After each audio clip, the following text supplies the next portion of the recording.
they attack black people after they've been murdered, when they did absolutely nothing wrong, you're pushing us to the limit. And what do I mean by that? You're asking us to talk about history, the history of the South. This is in Georgia. What happened in Georgia? There were savages in Georgia. It was the ancestors of the white right-wingers. They were absolute savages. They murdered people. They lynched people. They raped people. They enslaved people. They took babies from their mothers and sold them as property. You want to talk about savages?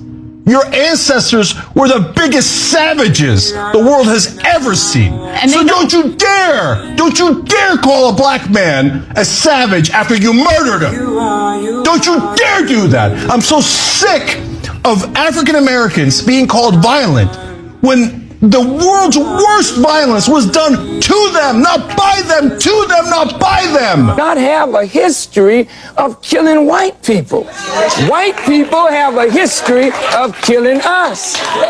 See? And what you fear, may I say this, sir? What you fear, and it's a deep guilt thing, that white folks suffer. You are afraid that if we ever come to power, we will do to you and your fathers what you and your people have done to us. Female turns to the black person sitting beside her and says, if you get power, aren't you going to want to do to us what we have done to you? And males say, if women get power, they'll want to do to us what we have done to them. Now, how many of you people of color want to get even with all white folks? How many of you want to get even with one or two? How many of you females want to get even with all males? How many of you want to get even with 6 or 7 of them? How many of you people of color and females want to get equity with white males? Equal treatment under the law. How many want?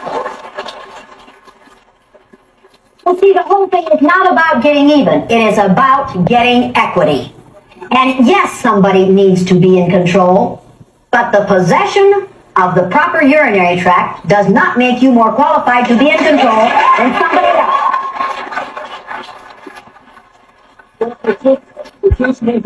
It just wasn't by perchance that it happened that way. I mean, it didn't happen that way perchance. About 10,000 years ago, males and females were acting equitably and were treating one another as equals, and then males took over the power because they have physical power and physical strength. Who gave them that power? Men took that power. Men took that power by their physical strength, and they maintain it by their physical strength. And if they don't, then you explain to me why we were willing to use tanks against American citizens in Los Angeles 3 weeks ago. Tanks against American citizens. Well, that's called the ultimate use and misuse of power. Europeans come to this continent, literally ethnically cleanse the indigenous population out of existence, kill them on a scale that has hardly been equaled, and refer to them as savages. That's an achievement. Who's the savage? The first time I encountered this was in a little town in Massachusetts called Deerfield. It's a reconstruction of what that little town looked like in colonial America. And in front of each house is a plaque that explains something about this house. And then description. On the 18th of October of 1702, the savages attacked. The first time I saw this, the savages. You come in here, destroy everything these people have, and they are the savages. That's an interesting move. It is. You know? I hadn't thought of that before. Think about it. Let me say that again. The whole history of America is the history of rich white men telling not rich white people that their enemies are black and brown. It starts in the colonies of what would become the United States. Let's remember, during the colonial period, mid-1600s, there was no such thing as white people. I know some people who are now called white find that shocking. Right? The moment of the truth. This is the moment of the truth. And what I like about time is that time is the healer of everything. Trust me, if somebody has ever been told the truth about something, somehow, somewhere, in some way, the truth always catches up. You might be doing things in the dark thinking that somebody ain't gonna be seeing you doing them. But you'll be shocked when someday you wake up in the morning and realize that everything that you're doing in the dark is out in the light, and everyone is saying it. Brothers and sisters, it is time that we recognize that Black Americans were never the problem. All this problem in the world that we are seeing, there's another video trying to create, telling you the same thing. And I'm telling you that Black people have never been the problem. See, if you want to know the origin of problem, the origin of chaos, I want to take you back to the history of white people. Many times they call Black people savages. Many times they call Black people as people who are not civilized. But take a moment, rethink, reflect, and see it for yourself, and understand that you as a Black person, you didn't play a part in making the United States be what it is today. And it goes down and it goes back to history, how white people treated themselves. So you see and look, who are savages? Look at the history of Vikings. Look at how they treated each other. I mean, they killed each other. Go back, look at the civilization. Now, when we're talking about Black people, look at how Black people were organized. You could definitely see the contrast. So before them understanding that they could enslave, that they could kill other people, they were doing it to themselves. And that's the history of white America. And that's what we are seeing right now. And you might think that it is crazy. Black people got nothing to do with all the craziness that right now we are seeing in the world. Black people got nothing. Black people got nothing to do with every madness, every craziness that you're seeing is happening in the world right now. It is all on white people. And I say it, and I'll repeat again, it is all on white people. But yes, there is this argument, not all white people are bad people. That's also a fact. That's also true, because it is bad to generalize. We have good white people that speak about all these issues, and I think we have seen them. But the main issue is that when you talk about people being savages, we trace it back to white history. Brothers and sisters, I'm your host and presenter, Ejidok Stories. And if you're watching me for the first time, I'm asking you to please subscribe to the channel, join the membership, and really get to see what I can offer you. For those who are always coming back watching my videos, man, I'm really grateful for all the support that you all give me. But until then, all I'm asking you right now is to please subscribe, like the video, share, and let me know what you think in the comment section. So let's get into it. I'll be back with my 2 cents in regards to this. Because they think whiteness is real, right? But whiteness was created. Europeans didn't call themselves white. We didn't call ourselves white. We weren't all members of one big happy family. Are you kidding? Have you studied the history of Europe? The history of Europe was about killing each other. That's what we did in Europe. We just killed each other before we figured out there were other people to kill. We just killed each other, right? I mean, that was the history of Europe. The English hated the Irish, right? Northern Italians didn't even think that Southern Italians were Italians. The Germans hated everybody, and everybody hated their ass right back, right? There was no team called white, no race called white, but all of a sudden, in the middle of the 1600s, there was. Why? Why was it suddenly necessary to create this thing called the white race? Well, because rich people can count. That's why. And so rich folks looked around, the ones that owned all the land, you know, in the colonies, the colonial elite looked around and they realized something, that they were heavily outnumbered by African enslaved folks, by European indentured servants who were just one level above a slave, or other Europeans who weren't technically indentured servants, but they were still peasants, didn't have any money, didn't have any land, and they could do the math. They added it up and they were like, damn, we got to figure out a way to split these folks apart from one another or they're going to rise up and take our stuff, right? Because after a while, these black folks who were enslaved Africans and these quote unquote white folks who were poor Europeans are going to figure out they're all getting played by these rich people, right? So ultimately the rich figure out they got to come up with some way to get somebody in that group on their team. The easiest thing is to get the poor Europeans, right? Because at least they look like you. They sort of share some of the customs and the culture. So they all of a sudden create this thing called whiteness and they say, now you're part of the club.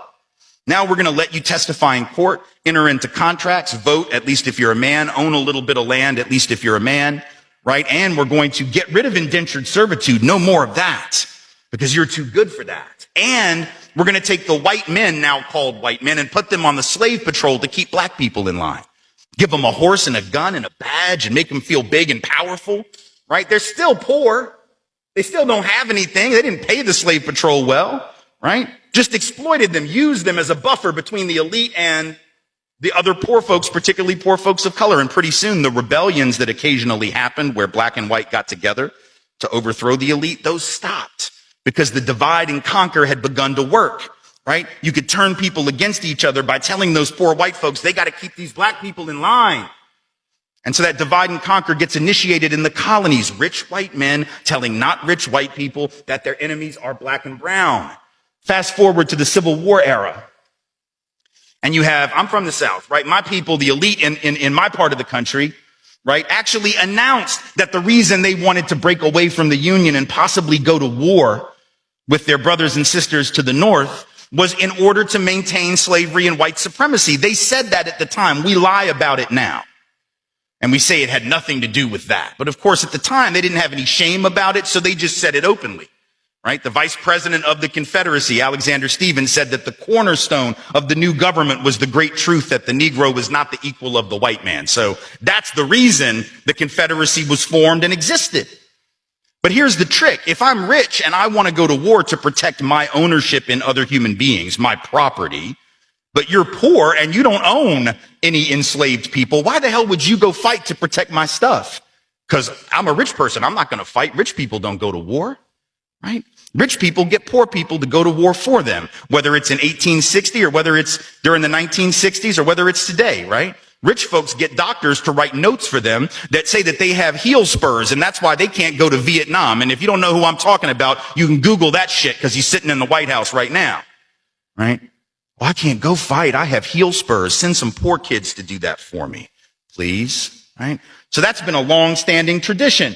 So the rich have to figure out a way to convince the poor to go fight for them. But that's a hard thing. That's like a hard sell, right? Like how the hell, why would you do that? Why would you go fight to protect my property rights when you don't own anything? Only way you would do it is if that rich person comes to you and says, hey, listen, you gotta go fight because we gotta maintain our way of life because if these people get free, they're gonna take your jobs. No, fool, they already got your job. That's how it works, right? Because if I'm white and I got to charge you $1 a day to work on the farm, but you can get a black person to do it for nothing because you own them, guess who got the job? Free got the job, right? So in a sense, poor white folks would have been better off joining with black folks to overthrow the slave system. That would have raised the wage floor of all working people.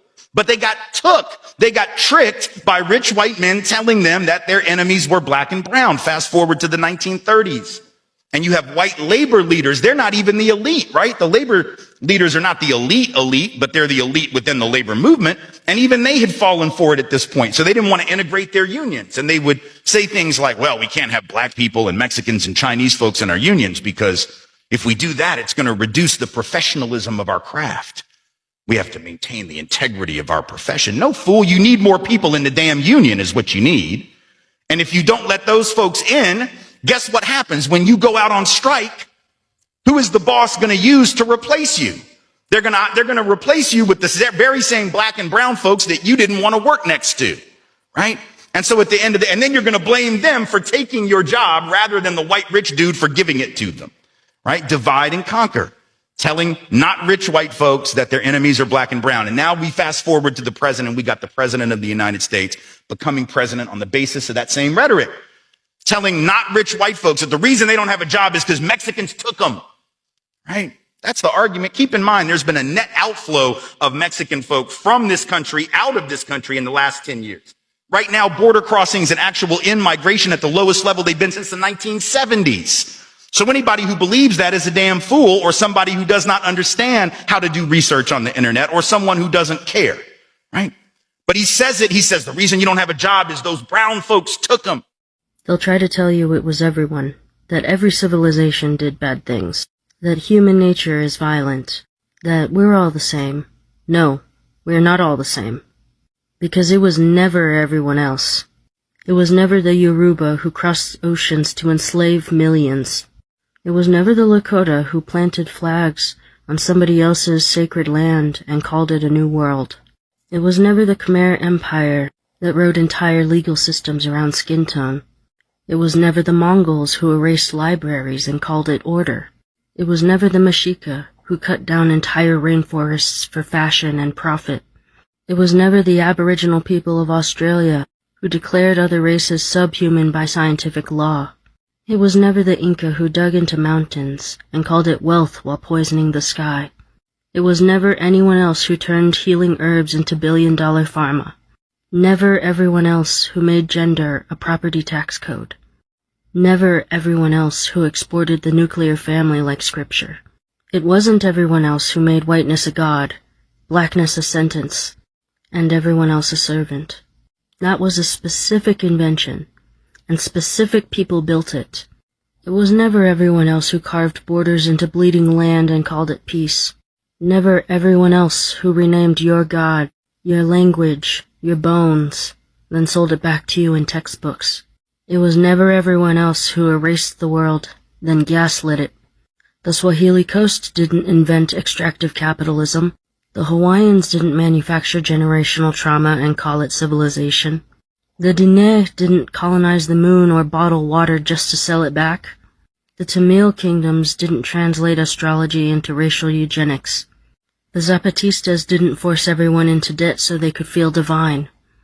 This idea that everyone did it, that colonization was just a phase, is the last defense mechanism of a dying empire, because if they can convince you that everyone is guilty, no one has to answer. But memory is too sharp now. The algorithm is awake. The archive is breathing. It was never everyone else. It was them. And the rest of the world? We're not guilty. We're just remembering. We remember what they erased. They always knew what they were doing. Cope. Hey, good morning. Here's a moment in white history. Have you ever wondered how we found out the proper amount of vitamins, nutrients, minerals, or calories we needed to consume in a day in order to survive? You can thank Dr. Lionel Bradley Pett, who found out exactly what it took to keep the human body alive by starving native children to death. The experiments were performed by the Department of Indian Affairs of Canada under the direction of two physicians. One, Dr. Percy Moore, the Indian Affairs Branch Superintendent of Medical Services, and Dr. Frederick Tisdale, a famed nutritionist and former president of the Canadian Pediatric Society. The First Nations nutrition experiments, as they were called, were a series of experiments run in Canada by the Department of Pensions and National Health, now known as Health Canada, in the 1940s and 50s. At the lowest estimates, these experiments were conducted on at least 1,300 Indigenous people, with at least 1,000 of them being children. In these experiments, parents were not informed, nor was their consent given. In the 1940s, Canadian officials became aware that Native children in these residential schools were malnourished. So the Canadian government sent researchers to figure out why these Indigenous children were malnourished. Meanwhile, this evil bastard wanted to know what the recommended intake for different vitamins and minerals should be. He saw the hunger and malnutrition at residential schools as an opportunity to figure out just what the human body needed to survive. So in 1947, he began conducting experiments on about 1,000 children in 6 residential schools across the country. Instead of giving these innocent children food to treat their malnutrition, he gave them supplements like riboflavin and thiamine to see if it would mitigate these problems. It did not. In another experiment, instead of giving these innocent children food to eat, he gave them pieces of enriched bread, thinking that that would improve their malnutrition. It did not. They became anemic and they died. Even though Indigenous children were dying, they still continued these experiments. Most of these innocent children were so malnourished that their teeth would fall out, but they wouldn't take them to a dentist because they wanted to see the effects of malnutrition on gum health. Over 1,000 Indigenous children were starved to death in these residential schools, and the experiments kept going. Why? Because they were already marginalized and vulnerable. Nobody was looking out for the best interest of these children. They had no voice and no one to advocate for their best interest. It's because of the starvation and deaths of innocent Indigenous children that we now know exactly how many calories, vitamins, nutrients, and minerals the human body needs to stay alive. And that's how the deaths of Indigenous children became today's moment in white history. Happy Indigenous. Hello brothers and sisters, welcome back to the channel. I'm hoping that you are doing great from wherever you're watching this video from. I'm your host and presenter, Taurus. So tell me, you've seen all this history. You've learned all from it. And now the world is getting to see the truth. So do you mean to tell me that again today the problem is a black person? I mean, do you mean to tell me that? Because we can most definitely see who are the wicked. We can see who are the problem and who are the group of people that are causing problem here. They fed our ancestors babies to alligators, raped our women and men, had all town lynching and took pigs and made postcards. Miss me with the rhetoric, call these demons out for what they have done and still do. Let's not forget the Jim Crow. Never forget black people. What these people have done, never forget it. Pray for God for justice and recompense. Ask our Father to repay them for what they did to our people. Right? If you can convince the lowest white man is better than the best colored man, you won't notice you are picking his pocket. You'll give him somebody to look down on, and he'll empty his pockets for you. LBJ, the 14th Amendment scaled slavery. Now we are all wage slaves. That's the truth.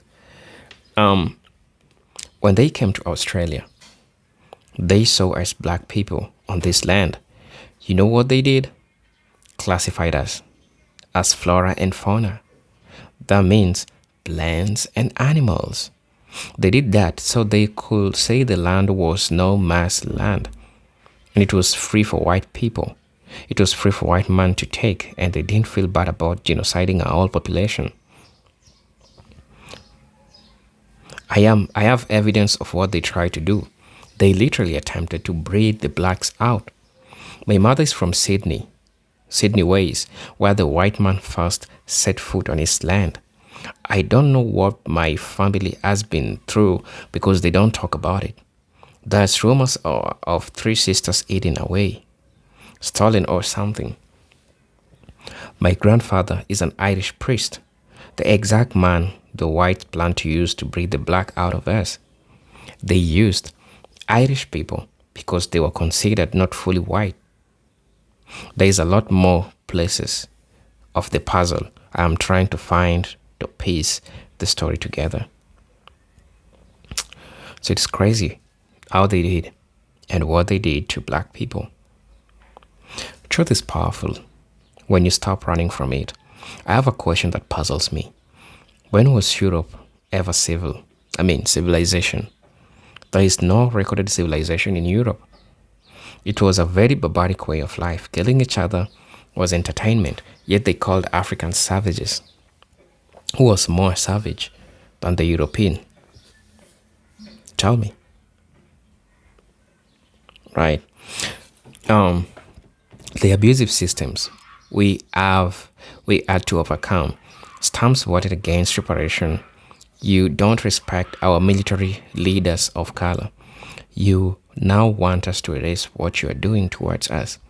But you expect us to go fight a very stupid war. Not black people. Never trust these people. Never. According to Ecclesiasticus 12:10, Jen Elliott and Tim Scott have hoodwinked our people into believing they are our allies. But there is outrage for Americans recently voting against the declaration of the transatlantic slave trade, finally being recognized as one of the worst crimes against humanity. Crickets? Their silence echoes compliance as they say silence speaks volumes.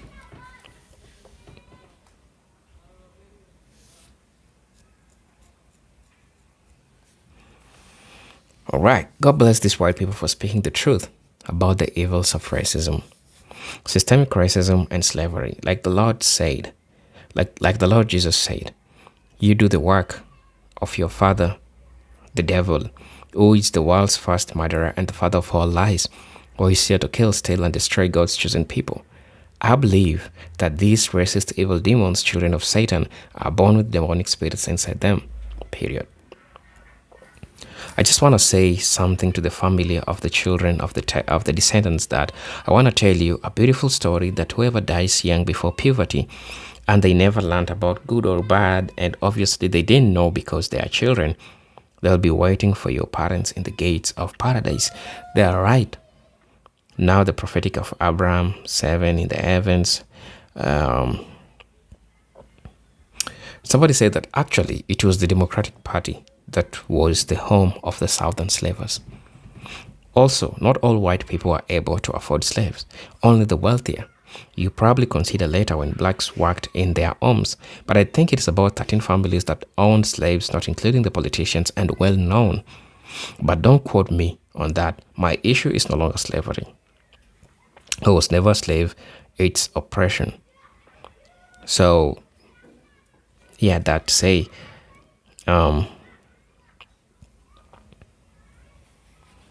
somebody say that